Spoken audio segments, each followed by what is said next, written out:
오늘 함께 은혜 받으실 하나님의 말씀은 마가복음 1장 16절에서 20절의 말씀입니다. 신약성경 53페이지 마가복음 1장 16절에서 20절까지의 말씀을 우리 한 목소리로 함께 읽도록 하겠습니다. 갈릴리 해변으로 지나가시다가 시몬과 그 형제 안드레가 바다에 금을 던지는 것을 보시니 그들은 어부라. 예수께서 이르시되 나를 따라오라. 내가 너희로 사람을 낚는 어부가 되게 하리라 하시니 곧 그물을 버려두고 따르니라. 조금 더 가시다가 세베대 아들 야고보와 그 형제 요한을 보시니 그들도 배에 있어 그물을 깁는데 곧 부르시니 그 아버지 세베대를 품꾼들과 함께 배에 버려두고 예수를 따라가니라. 아멘. 오늘 본문은 예수님께서 제자들을 부르시는 장면을 보여주고 있습니다. 예수님께서 제자들을 부르시는 사건은 사복음서에 공통적으로 기록이 되어 있습니다. 마태복음에서는 4장 18절에서 22절까지에, 또 누가복음에서는 5장 1절에서 11절에 나옵니다. 그리고 요한복음에서는 1장 43절에서 마지막 절인 51절까지에 예수님께서 제자들을 부르신 사건이 기록되어 있습니다. 예수님께서 이 제자들을 부르시는 이 사건을 마태와 마가는 거의 비슷하게 기록하고 있습니다. 화면을 한번 같이 보시겠습니다. 보시면 위에는 마가복음 오늘 본문이고 밑에는 마태복음의 본문입니다. 비교하면서 한번 보십시오. 먼저 갈릴리 해변에 가시고 시몬과 안드레를 보시고 바다에 금을 던지는 것을 보십니다. 그리고 나를 따라오라. 내가 너희로 사람을 낚는 어부가 되게 하리라 말씀하시죠. 그리고 그 말씀에 대한 반응으로 그들이 그물을 버려두고 예수님을 따라갑니다. 그리고 더 가시다가 세베대의 아들 야고보와 요한을 만나십니다. 그들은 배에서 그물을 깁고 있었는데 예수님께서 부르시자 그들도 예수님을 따라가는데 아버지와 배를 버려두고 예수님을 따릅니다. 그런데 이 누가복음에서는 이 예수님께서 제자들을 부르시는 사건을 다르게 기록하고 있습니다. 누가복음에서의 예수님은 호숫가에 모인 무리에게 말씀을 전하기 위해서 베드로의 배를 빌려서 타십니다. 무리를 해변에 쭉 앉히시고 예수님은 베드로의 배를 타고 호수 위 베드로의 배에 앉아 말씀을 전하십니다. 그리고 말씀을 다 마치시고 베드로에게 깊은 데로 가서 그물을 내리라 라고 말씀하시죠. 베드로가 선생님, 우리들이 밤이 새도록 수고하였으되 잡은 것이 없지만은 말씀에 의지하여 내가 그물을 내리겠습니다 하고 예수님의 말씀에 순종하자 그물이 찢어지도록 물고기가 잡힙니다. 그것을 보고 베드로는 예수님 앞에 엎드려 자신이 죄인임을 고백하고 그와 함께 있던 야고보와 요한은 그것을 보고 크게 놀라게 됩니다.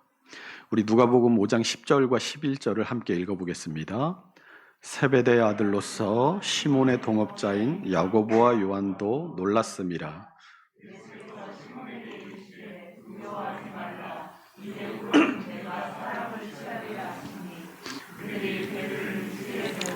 모든 것을 버려두고 예수를 따르니라. 아멘. 특이한 것은 누가복음에는 베드로와 안드레 그리고 야고보와 요한을 부르시는 것 외에 누가복음 5장 27절에 레위를 부르시는 장면이 등장한다는 것입니다. 세리인 레위가 세관에 앉아 있을 때 예수님께서 나를 따르라 말씀하십니다. 누가복음 5장 27절 28절 있습니다. 그 후에 예수께서 나가사 레위라 하는 세리가 세관에 앉아 있는 것을 보시고 나를 따르라 하시니 그가 모든 것을 버리고 일어나 따르니라. 아멘. 이 요한복음은 예수님께서 제자들을 부르시는 이 사건을 다른 관점에서 이야기하고 있습니다. 요한복음 1장 40절에서 42절을 함께 읽어보겠습니다. 요한의 말을 듣고 예수를 따르는 두 사람 중에 하나는 시몬 베드로의 형제 안드레라. 그가 먼저 자기의 형제 시몬을 찾아 말하되 우리가 메시아를 만났다 하고, 메시아는 번역하면 그리스도라. 데리고 예수께로 오니 예수께서 보시고 이르시되 내가 요한의 아들 시몬이니 장차 게바라 하리라 하시니라. 게바는 번역하면 베드로라.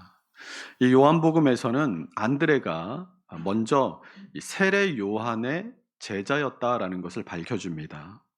그런데 세례 요한이 예수님께서 지나가시는 것을 보고 요한복음 1장 36절에서 보라 하나님의 어린 양이로다 라고 하니까 그때부터 이 안드레가 예수님을 따라갑니다.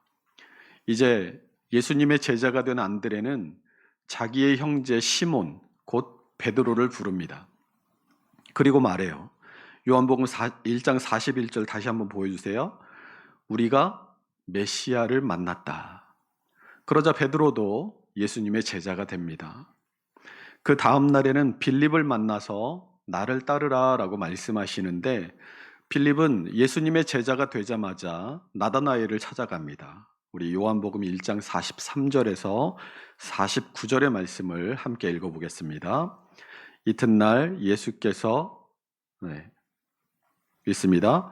이튿날 예수께서 갈릴리로 나가려 하시다가 빌립을 만나 이르시되 나를 따르라 하시니, 빌립은 안드레와 베드로와 한 동네 벳세다 사람이라. 빌립이 나다나엘을 찾아 이르되 모세가 율법에 기록하였고 여러 선지자가 기록한 그 일을 우리가 만났으니 요셉의 아들 나사렛 예수니라. 나다나엘이 이르되 나사렛에서 무슨 선한 것이 날 수 있느냐. 빌립이 이르되 와서 보라 하니라. 예수께서 나다나엘이 자기에게 오는 것을 보시고 그를 가리켜 이르시되 보라 이는 참으로 이스라엘 사람이라. 그 속에 간사한 것이 없도다. 나다나엘이 이르되 어떻게 나를 아시나이까. 예수께서 대답하여 이르시되 빌립이 너를 부르기 전에 내가 무화과 나무 아래 있을 때에 보았노라.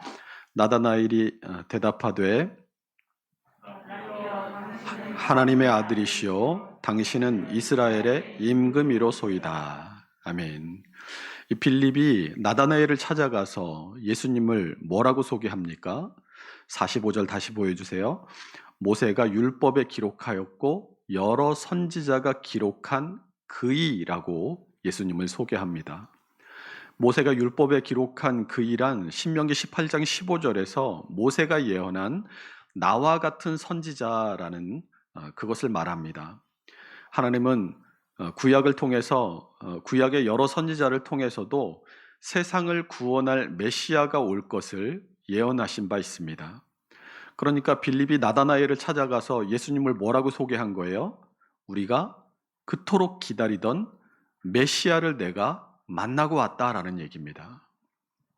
그런데 나다나엘은 경건하고 또 율법에 능통한 사람이었습니다. 46절에 보면 나다나엘이 나사렛에서 무슨 선한 것이 날 수 있겠느냐라고 말합니다. 이 말은 구약의 어디에서도 갈릴리의 작고 초라한 동네인 나사렛에서 아무런 일도 일어난 적이 없다는 얘기입니다. 예언에도 단 한 번도 그 동네나 그 동네 출신 사람이 언급된 적이 없었고 유명하거나 위대한 인물이 난 적도 없었습니다. 수천 년의 역사 가운데 단 한 번도 언급된 적도 없고 누군가 이름을 알만한 사람이 난 적도 없는 동네에서 메시아가 났다는 것이 말이 되냐라는 것입니다. 그런데 빌립은 강권합니다. 46절 끝에 보세요. 빌립이 이르되 와서 보라 하니라. 말이 필요 없다는 겁니다. 와서 직접 보면 단번에 알게 될 것이라는 거예요. 그래서 나다나엘이 빌립의 말을 믿고 예수님을 만나러 나옵니다. 47절에 보면 예수님께서 자기에게 오시는 나다나엘을 보시면서 이는 참으로 이스라엘 사람이라 그 속에 간사한 것이 없도다라고 말씀하십니다. 그러자 나다나엘이 의아해서 예수님 저를 아십니까? 하고 물어봤어요. 그러자 예수님께서 빌립이 너를 부르기 전에 내가 무화과 나무 아래에 있을 때 보았노라 라고 대답합니다. 예수님의 대답에 나다나엘은 당신은 하나님의 아들이시요 당신은 이스라엘의 임금이로소이다 라고 대답하고 예수님의 제자가 됩니다. 무슨 선문답 같죠? 이 선문답이라는 것은 석가가 영산의 설법에서 말없이 꽃을 하나 들자 설법을 듣고 있던 제자인 가섭이 그 꽃을 든 석가의 마음을 의미를 알았다라는 데서 유래한 말입니다. 석가와 그 제자인 가섭 사이에 말로 하지 않아도 그 뜻을 알만한 이심전심의 마음이 있었던 것처럼 예수님과 나다나엘 사이에서도 무화과 나무 알지? 하면 당신은 진정으로 하나님의 아들이십니다 라고 대답할 만한 무언가가 있었다라는 겁니다. 중요한 것은 그 무화과 나무 아래에서 무슨 일이 있었는가 하는 것이 아니라 나다나엘이 대답한 대로 예수님께서 하나님의 아들이시요 이스라엘의 임금이라는 것입니다. 안드레가 예수님을 따르게 된 계기도 보라 하나님의 어린 양이로다 하는 세례 요한의 말 때문이었고, 베드로도 우리가 메시아를 만났다라는 안드레의 말에 예수님의 제자가 됩니다. 빌립도 모세가 율법에 기록하였고 여러 선지자가 기록한 그이가 바로 예수님이라는 것을 알았기 때문에 예수님을 따라갔고, 나다나엘도 자신만이 알고 있는 자신의 내면을 꿰뚫어 보시는 예수님이 하나님의 아들일 수밖에 없다는 것을 믿고 예수님을 따랐습니다.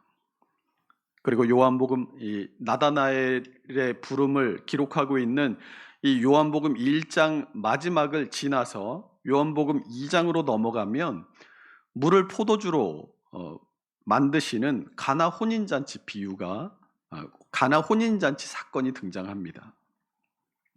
이게 무슨 뜻인가 하니 이 요한복음은 예수님께서 하나님의 아들이심을 증거하는 이 7가지 기적을 중심으로 기록되었다라는 것을 보여주는 겁니다. 처음 나온 이 7가지 요한복음의 기적 가운데 첫 번째 것이 이 요한복음 2장에 물을 포도주로 만드시는 사건이고, 두 번째가 왕의 신하를 고치신 사건, 세 번째가 38년 된 병자를 고치시고, 네 번째가 5,000명을 먹이시고, 다섯 번째가 무리를 걸으시고, 여섯 번째로 소경을 고치시고, 마지막 7번째로 죽은 나사로를 살리시는 것이 요한복음에 등장하는 7가지 기적입니다. 이 7가지 사건들은 모두 예수님께서 바로 하나님의 아들이심을 나타내주는 표적들입니다. 그러니까 요한복음은 예수님께서 이 신성을 가지신 분, 하나님의 아들이시다라는 것을 요한복음의 시작부터 끝까지 계속해서 증거하고 있는데, 이것을 증거하기 위해서 예수님께서 제자들을 부르신 사건을 요한복음의 서두에 기록하고 배치하고 있다라는 것입니다. 이렇게 이 공간복음인 마태, 마가, 누가의 기록 목적에 따른 기술과 이 요한복음의 기록 목적에 따른 기술이 차이가 나기는 하지만, 예수님께서 그의 제자들을 부르신 이 사건을 다루고 있는 이 사복음서에 공통점이 있습니다. 예수님께서 제자들을 부르시는 사건을 기록한 사복음서의 공통점은 먼저 예수님께서 부르신다는 것입니다. 그리고 두 번째는 부르심을 받은 이들이 자신의 것을 버린다라는 거예요. 마태와 마가에는 내가 너희로 사람을 낚는 어부가 되게 하리라 라고 부르십니다. 그리고 누가복음에서는 이제 후로는 내가 사람을 취하리라 라고 부르십니다. 요한복음에서는 이 제자가 제자의 말을 듣고 예수님의 제자가 되는 것처럼 보이지만, 사실은 요한복음 1장 39절에서 예수님께서 먼저 와 보라 라고 하시고, 또 빌립에게도 43절에서 빌립을 만나 이르시되 나를 따르라 하시니 라고 예수님의 초청이 먼저 있음을 분명하게 보여줍니다. 그러면 이 예수님의 부르심과 초청에 대한 제자들의 반응이 무엇이었습니까? 우선 마태와 마가복음에서는 베드로와 안드레가 뭘 버리죠? 그물을 버립니다. 그물을 버려두고 예수를 따르죠.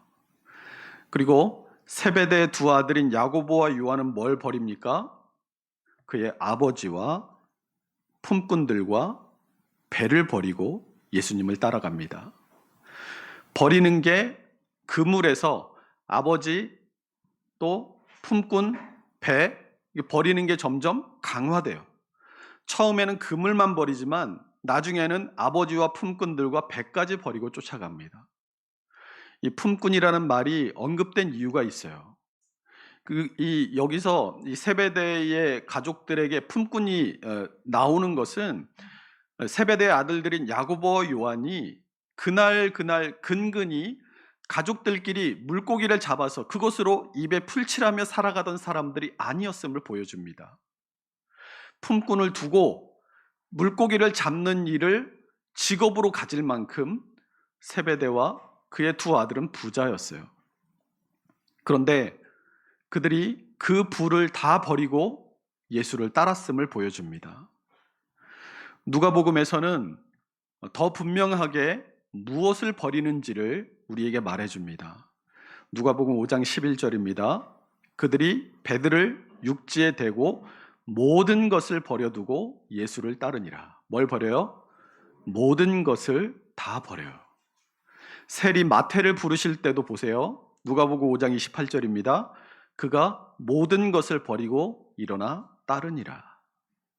그들이 버린 것은 단순히 내가 예수 믿기 이전의 마음가짐 정도가 아니었습니다. 버려야 한다면 생업과 혈육과 부와 보장된 노후까지도 다 버리고 예수님을 따라갔어요. 이것은 우리가 예수 그리스도를 나의 구주로 믿고 그 주님을 따라 살겠다고 결심하는 것이 어떤 각오여야 하는 것을 우리에게 보여주는 것입니다.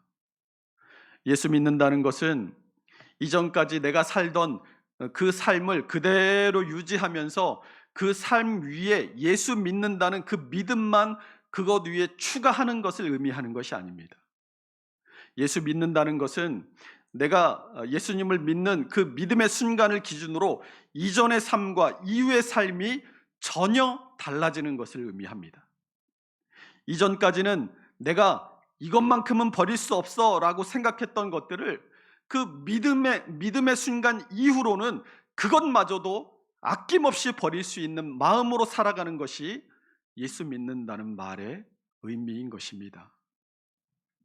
어떤 사람은 앞에 말한 대로 예수 믿는다는 것이 이전까지 내가 살아오던 삶에서 아무런 변화 없이 예수 믿는다는 그 믿음만 그것들 위에 추가되는 삶일 수 있습니다. 또 어떤 사람에게는 예수 믿는다는 것이 이전까지 살던 삶을 내가 버릴 수 있습니다라고 사람들 앞에 공언하지만 실제로 무엇인가를 내가 버리고 포기해야 될 순간이 오면 믿음보다는 내가 손에 쥐고 있는 것들을 선택하는 삶일 수 있어요. 그러나 진정으로 예수를 믿는 삶이란 내가 예수를 믿기 전에도 가지고 있었고 또 그것이 예수 믿은 이후에도 가지고 있을 수 있는 것이라고 할지라도 만약 나에게 선택의 순간이 오면 예수 믿는 그 믿음 외에는 다 헛된 것으로 여기고 내가 손에 쥐고 있는 것들을 그 손을 풀 수 있는 사람인 것입니다. 사도 바울이 이러한 삶에 대해서 이야기합니다. 우리 함께 빌립보서 3장 7절에서 12절 말씀을 함께 읽어보겠습니다. 그러나 무엇이든지 내게 유익하던 것을 다 해로 여길 뿐더러 또한 모든 것을 해로 여김은 내 주 그리스도 예수를 아는 지식이 가장 고상하기 때문이라. 내가 그를 위하여 모든 것을 잃어버리고 배설물로 여김은 그리스도를 얻고 그 안에서 발견되려 함이니 내가 가진 의는 율법에서 난 것이 아니요 오직 그리스도를 믿음으로 말미암은 것이니 곧 믿음으로 하나님께로부터 난 의라. 내가 그리스도와 그 부활의 권능과 그 고난의 참여함을 알고자 하여 그의 죽으심을 본받아 어떻게 해서든지 죽은 자 가운데서 부활에 이르려 하노니 내가 이미 얻었다 함도 아니요 온전히 이루었다 함도 아니라 오직 내가 그리스도 예수께 잡힌 바 된 그것을 잡으려고 달려가노라. 아멘. 제자들이 뭘 포기했습니까? 그물을 포기했어요. 자신의 생업을 버렸다는 얘기예요. 또 뭘 포기해요? 배를 버렸어요. 재산을 포기했습니다. 아버지를 버렸습니다. 이 아버지를 포기했다는 말이 예수 믿으려면 혈육을 버리라는 말이 아니에요. 모든 인간관계 때문에 예수를 믿는 믿음을 포기해서는 안 된다는 말입니다. 또 뭘 포기합니까? 품꾼을 포기해요. 부의 수단을 버렸다는 얘기예요. 그리고 뭘 포기해요? 세관을 포기합니다. 이때 당시에는 일반적으로 직업이 대물림이 됐어요. 세리라는 직업도 당연히 대대로 해먹는 직업이었습니다. 그러면 이 세관을 포기했다는 것은 뭘 포기했다는 거예요? 안정적인 삶을 버렸다는 말입니다. 자, 생각해 보십시오. 지금 말한 이런 모든 것들을 다 포기하면서까지 우리는 지금 예수님을 따를 각오가 되어 있습니까? 분명하게 그 질문에 대답할 수 없다면 우리는 예수님의 부르심에 온전히 순종하지 못하고 있는 것일 것입니다. 그런데 이 예수님의 부르심에는 목적이 있어요. 아무 이유 없이 예수님이 우리에게 너희 가진 것들 다 포기하라고 부르시는 게 아니라는 거예요. 오늘 본문이 뭐라고 얘기합니까? 내가 너희를 뭐가 되게 하신다고요? 사람을 낚는 어부가 되게 하리라 말씀하십니다. 이들의 직업이 원래 뭐예요? 제자들의 직업은 어부예요.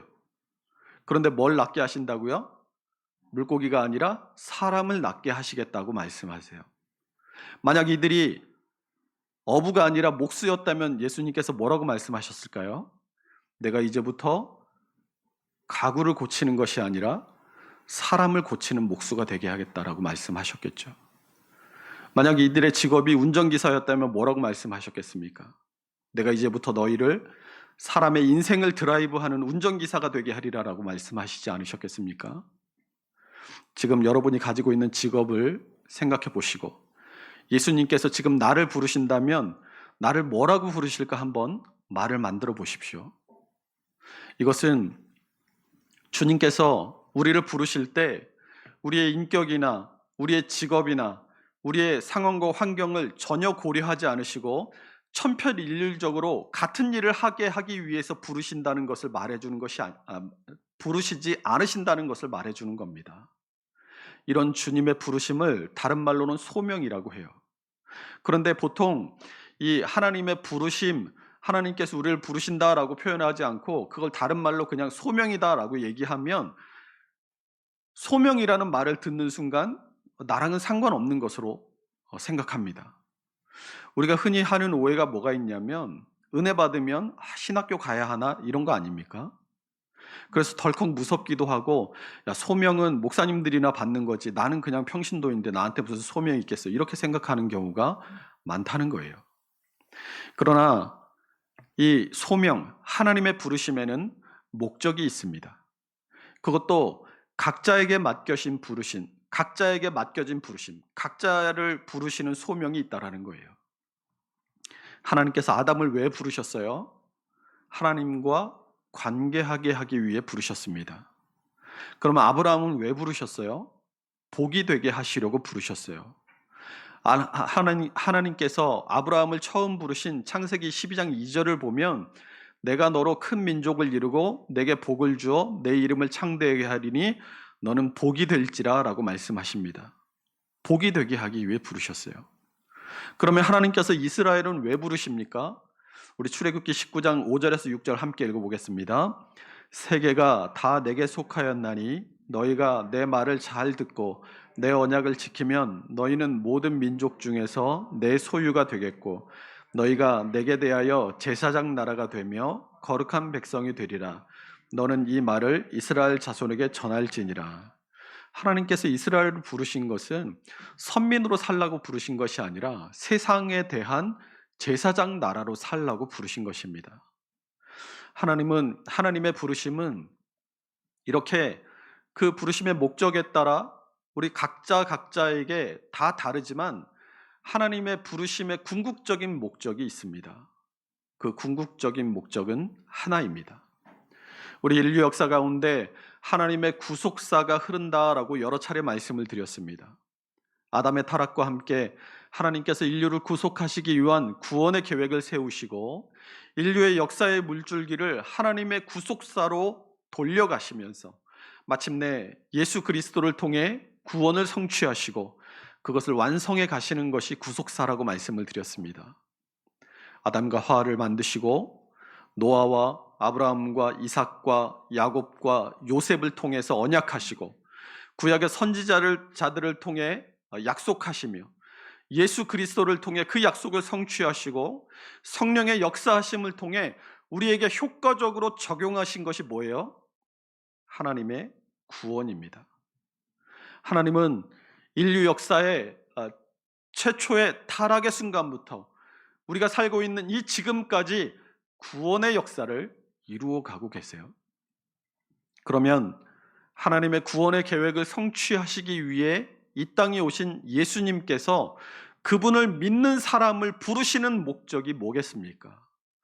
예수님은 요한복음 6장 38절에서 40절을 통해서 그 하나님의 뜻이 무엇인지를 우리에게 알려주십니다. 우리 함께 읽어보겠습니다. 내가 하늘에서 내려온 것은 내 뜻을 행하려 함이 아니요 나를 보내신 이의 뜻을 행하려 함이라. 나를 보내신 이의 뜻은 내게 주신 자 중에 내가 하나도 잃어버리지 아니하고 마지막 날에 다시 살리는 이것이니라. 내 아버지의 뜻은 아들을 보고 믿는 자마다 영생을 얻는 이것이니 마지막 날에 내가 이를 다시 살리리라 하시니라. 아멘. 이 구속사와 요한복음 6장의 예수님의 말씀을 통해서 하나님의 뜻이 무엇임을 알 수 있습니까?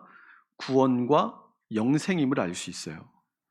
그렇다면 예수님께서 우리를 부르시는 그 목적도 뭐라는 얘기예요? 궁극적인 목적이 하나님의 뜻을 이루는 것, 바로 구원과 영생을 얻는 것이 주님께서 우리를 부르시는 목적, 소명의 이유인 것입니다. 그러면 내가 그 주님의 부르심에 응답하여서 예수 그리스도를 나의 구주로 믿고 구원받고 영생 얻었어요. 그러면 그 부르심의 목적이 다 이루어진 거니까 끝일까요? 그렇지 않죠. 그 구원과 영생은 나만 믿었다고 해서 끝나는 것이 아닙니다. 복음이 어떻게 지구를 한 바퀴 돌아서 우리에게 들려지고 우리가 어떻게 그것을 듣고 믿게 되었는가를 생각해 보십시오. 기적 때문입니까? 아니죠. 고린도전서 1장 21절이 하나님의 지혜에 있어서는 이 세상이 자기 지혜로 하나님을 알지 못하므로 하나님께서 전도에 미련한 것으로 믿는 자들을 구원하시기를 기뻐하셨도다 라고 말씀합니다. 기적 때문에 사람들이 예수 믿는 게 아니라니까요. 예수 그리스도를 만나서 그분을 나의 구주로 영접하고 나의 삶을 통해서 예수 그리스도께서 하나님이시다라는 것을 경험한 사람들, 그 사람들의 전도를 통해 복음은 전파되는 것입니다. 예수님께서 하늘로 올리어 가시면서 당부하신 말씀이 무엇이었습니까? 마태복음 28장 19절 20절 함께 읽어봅니다. 그러므로 너희는 가서 모든 민족을 제자로 삼아 아버지와 아들과 성령의 이름으로 세례를 베풀고 지키게 하라. 볼지어다 내가 세상 끝날까지 너희와 항상 함께 있으리라 하시니라. 예수님께서 이 땅에 남겨진 우리에게 너희가 기적을 베풀어서 사람들에게 보여주고 그 기적을 통해서 예수님을 믿게 해라고 말씀하십니까? 아니죠. 제자를 삼으라, 세례를 베풀어라, 분부한 모든 것을 가르쳐 지키게 하라. 이 세 가지를 우리에게 말씀하세요. 사도행전 1장에서도 십자가에 달려 죽으셨다가 부활하신 예수님께서 40일 동안 제자들과 함께 하나님 나라의 일을 말씀하시고 하늘로 올리워 가시면서 제자들에게 당부하신 말씀이 있습니다. 사도행전 1장 8절입니다. 함께 있습니다. 오직 성령이 너희에게 임하시면 예루살렘과 온 유대와 사마리아와 땅끝까지 이르러 내 증인이 되리라 하시니라. 뭐가 되라고요? 내 증인이 되라. 그러니까 예수님께서 제자들을 부르시면서 내가 너희로 사람을 낚는 어부가 되게 하겠다라는 말씀은 예수 그리스도를 증거하는 증인의 삶을 살게 하겠다라는 말과 같은 말입니다. 사람을 낚는 어부든 사람을 깎는 목수든 사람의 인생을 드라이브하는 운전수든 직업과 삶의 환경과 상황들이 각자 다 다르다고 할지라도 우리 모두는 다 예수 그리스도를 전하는 증인된 삶을 살아야 하는 것입니다. 그리고 그러한 예수 그리스도를 정하는 증인된 삶을 살고자 할 때 그것을 막아서는 것이라면 그것이 생업이든 재산이든 인간관계든 부의 수단이든 안정적인 삶이든 그 어떤 것이라도 버리겠다는 각오로 살아가는 것이 주님의 부르심에 대한 우리의 마땅한 자세라는 거예요. 우리를 부르시는 주님의 부르심은 주님의 신실하신 성품에 따라서 결코 흔들리지 않습니다. 그렇다면 우리 편에서의 주님의 부르심에 대한 응답 역시도 우리가 할 수 있는 최선을 다해야 할 줄로 믿습니다. 끈은 아무리 튼튼하게 동여매도 시간이 지나면 느슨해집니다. 하물며 우리의 마음이겠습니까? 우리 마음의 각오도 처음 주님을 만났을 때는 주님, 내가 주님을 위해서 죽기까지라도 하겠습니다라고 했겠지만 세상 속에서 정신없이 살아가다 보면 느슨해지게 마련일 것입니다. 그러므로 오늘 말씀을 통해서 다시 한번 나를 부르신 그 주님의 부르심의 뜻을 생각하시고 그 부르심에 응답하여 주를 위하여 살겠다고 나 자신을 다시 한번 포기할 것을 다짐할 수 있는 우리 모든 믿음의 사람들이 다 될 수 있으시기를 주님의 이름으로 축원합니다. 기도하겠습니다.